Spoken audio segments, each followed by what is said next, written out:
Si recordamos los distintos tipos de ángulos que existen, podemos hablar de los ángulos suplementarios. Los ángulos suplementarios son aquellos que suman 180 grados, por ejemplo, un ángulo de 50 con uno de 130. Si yo sumo 130 con 50, me da 180.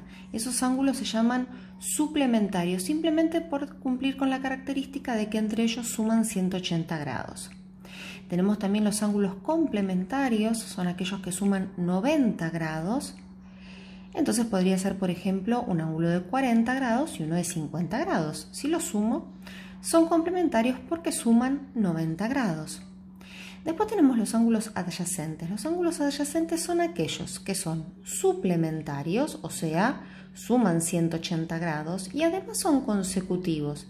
¿Qué significa que sean consecutivos? Que comparten el vértice. El vértice es el puntito en donde nacen los lados de este ángulo, comparten ese puntito, ese vértice, y además estos ángulos comparten un lado, por eso son consecutivos. Es como, hablándolo como un poco más fácil, donde termina un ángulo, arranca el otro, ¿no? Cuando estos ángulos entonces son consecutivos, está uno a continuación del otro y además suman 180 grados, son suplementarios, se dice que son adyacentes. Suplementarios y consecutivos equivale a decir adyacentes. Entonces, en este caso, alfa y beta suman 180 grados y como son consecutivos, se dice también que son adyacentes. Y por último, los últimos que vamos a refrescar en este recuerdo de ángulos son los ángulos opuestos por el vértice. Los opuestos por el vértice tienen la particularidad de que comparten el vértice y sus lados son semirrectas opuestas, es decir, este ángulo beta, que se forma con esta semirrecta y con esta semirrecta, es opuesto por el vértice con alfa. ¿Por qué? Porque este lado, acá está la semirrecta opuesta, y este lado, acá está la semirrecta opuesta.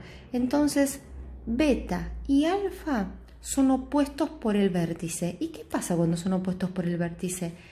Miden lo mismo, tienen la misma amplitud, por eso alfa y beta son iguales. Lo mismo pasa con O y R.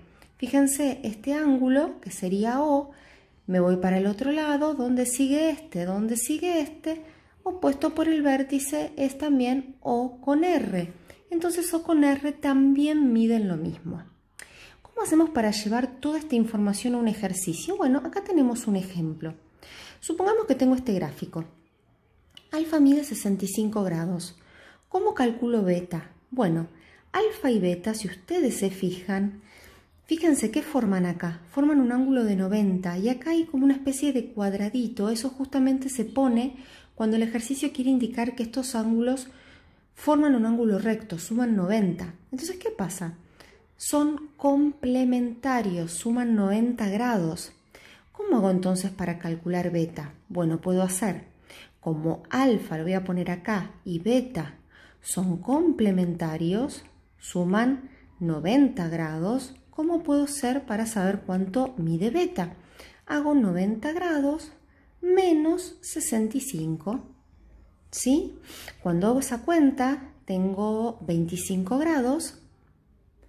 Cuando hago esa cuenta y mide 25 grados, instantáneamente ya sé que beta mide 25. Bien, hasta acá estamos y justifiqué diciendo que son complementarios. ¿Cómo hago para sacar, por ejemplo, W? Bueno, W y beta, si ustedes se fijan, está uno a continuación del otro. Y aparte, fíjense, suman 180 grados, hay una línea totalmente recta. Entonces, quiere decir que W y beta son suplementarios. Los suplementarios suman 180 grados. ¿Cómo hago para sacar a W? Bueno, voy a hacer 180 menos lo que yo ya sé que mide beta, que es 25. 180 menos 25. 5 más serían 30. Así que me da 155. ¿Sí? Quiere decir que W es 155. ¿Y cómo hago para sacar el último? O tita. Bueno, fíjense que ¿qué pasa? Beta es este que está acá. Esta recta sigue acá, esta recta sigue acá.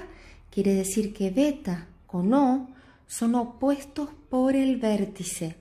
Y si beta y O son opuestos por el vértice, ¿qué habíamos dicho? Que pasaba con los opuestos por el vértice. Medían lo mismo.